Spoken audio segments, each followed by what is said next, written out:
لە شاری گوادالاخارای مەکسیک نزیکەی 900 کەس بە جلوبەرگی ڕەنگاو ڕەنگی نەتەوەییانەوە سەما دەکەن.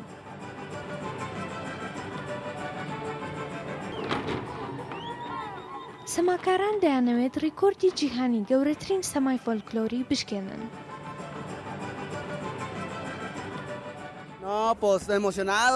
زۆر دڵخۆشم چونکە ڕیکۆردێکی نوێی گێنسمان تۆمار کرد. من زۆر خۆشحاڵم. ڕیکۆردی پێشووی گەورەترین سەما لە هەمان شار لە ساڵی 2011دا تۆمار کرابوو و 457 سەماکار بەشداریان تێدا کردبوو.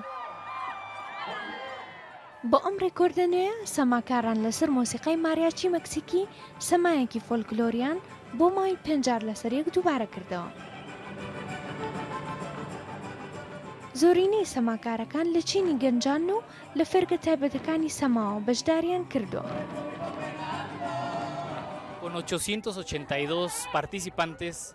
هەشسەد و هەشتا و دوو بەشدار بوومان هەبوو. ئەمە ڕیکۆردێکی نوێی لە جیهاندا تۆمار کرد بۆ گەورەترین سەمای فۆلکلۆری. توانیان ڕیکۆردی پێشووی قەرەباڵغترین سەما بشکێنن کە ساڵی 2011 بە بەشداری 457 سەماکار بەڕێوە چوو بوو. خەڵکی مەکسیک دڵخۆشن بە بەڕێوەچوونی چالاکی لەم جۆرە و پێیان وایە ئەم جۆرە چالاکیانە دەبێتە هۆی هێشتنەوەی کلتور و نەریتە تایبەتەکانی نەتەوەکەیان بە زیندووی.